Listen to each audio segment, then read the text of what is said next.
తన చేతగాంతనాన్ని పదే పదే బయటపెట్టుకుంటుంది.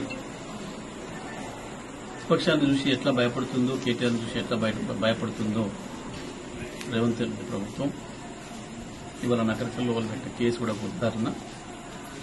ప్రతి దాంట్లో నుంచి ప్రజల మైండ్ డైవర్ట్ చేయడం కొరకు చేసే ఒక చిల్లర ప్రయత్నాల్లో భాగంగా ఈరోజు ఈ కేసు కూడా వాళ్ళు పరీక్షలు కూడా నిర్వహించడం చేత గాని ఒక దరిద్రమూర్తనం నుంచి బయటపడడం కొరకు ఈ కేసు చేసేది తప్ప ఇంకోటి కాదు.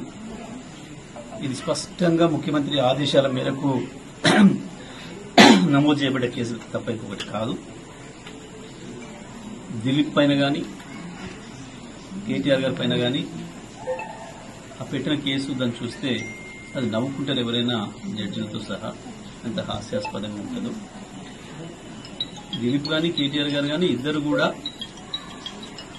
అరెస్ట్ అయిన వార్త వచ్చిన తర్వాతనే, ఆ నేరస్తులు ఎవరో ప్రభుత్వమే చూపించిన తర్వాతనే, పోలీస్ శాఖ చూపించిన తర్వాతనే వెంటనే దీనిపైన విచారణ చేయండి, దోషులపైన చర్యలు తీసుకోండి, పరీక్షలు సక్రమంగా నిర్వహించండి అని చెప్పారు. అందులో రేవంత్ రెడ్డి నోట్ల నుంచి వచ్చే బూతు ఒక్కటి కూడా లేదు,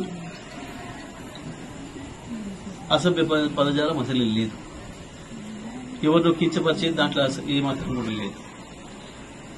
ప్రభుత్వాన్ని డిమాండ్ చేసింది, పరీక్షలు నిర్వహణ నేర్చుకోండి, పిల్లల భవిష్యత్తుతోనే ఆడుకోకండి, ఇది మీ మద్దతుతోనే, మీ ప్రభుత్వంలో ఉండే పెద్దల అండతోనే జరుగుతున్నటువంటివి అనే విషయాన్ని స్పష్టంగా ప్రభుత్వం దృష్టికి తీసుకురావాల్సుకున్నారు. కానీ వాళ్ళ ఆగమేఘాల మీద దాదాపు పిటిషన్ రాకముందే ఎఫ్ఐఆర్ రెడీ చేసి పెట్టుకున్నట్టున్నారు. వాస్తవానికి బిఎన్ఎస్ ప్రకారం 15 రోజుల్లో ఎప్పుడైనా చేయొచ్చు పిటిషన్ ఇచ్చిన తర్వాత ఎఫ్ఐఆర్. కానీ సెకండ్ల మీద పిటిషన్ ఇవ్వడం, ఎఫ్ఐఆర్. పైగా ఇక్కడున్న ఈ చోట నాయకుడు ఎవరో కేటీఆర్ గారికి తెలుసట, ఆల్రెడీ వారి సామాజిక వర్గం ఏందో కూడా తెలుసట. ఇది ఇంకా చాలా ఆశ్చర్యంగా ఉంది. అంటే ఇది ఏంది? ప్రభుత్వం తన అసమర్థతను, తన చేతగంతనాన్ని బయట పెట్టకుండా ఉండడం కొరకు ఎవరినో భయపెట్టించి రాజ్యం చేస్తామని ఒక మూర్ఖ ప్రయత్నం. ఇదే సందర్భంలో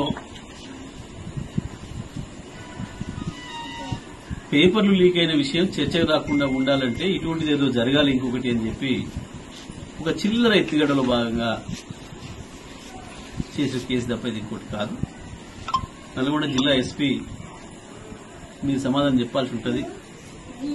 ఏ రకంగా ఎఫ్ఐఆర్ నమోదు చేసిండ్రో, ఎట్లా చేసి వచ్చినా ప్రభుత్వమే పిటిషన్ తయారు చేసి ముఖ్యమంత్రి గారి ఆఫీస్ నుంచి కాంప్లైంట్ తయారు చేసి పంపించి సెకండ్ల మీద హడావుడిగా కేసులు పెడుతున్నారు. అదే లీకేజ్ కేసులో, పేపర్ లీకేజ్ కేసులో నిందితుల్ని పట్టుకోవడానికి, నిందితులను బయట పెట్టడానికి చాలా రోజులు పట్టింది వీళ్ళకు. దాన్ని మూసేసే ప్రయత్నం చేసినారు. కానీ మొత్తం బహిరంగమైన తర్వాత తప్పని పరిస్థితులలో ఎఫ్ఐఆర్లు చేసి విచారణ చేస్తున్నామని హడావుడి చేశారు. తెల్లవారే దాని నుంచి పక్కదారి పట్టించడం కొరకు ఈ చిల్లర ప్రయత్నం చేసిండ్రు. ఈ కేసులు, ఈ ఎఫ్ఐఆర్లు ఇవి మమ్మల్ని భయపెట్టలేవు.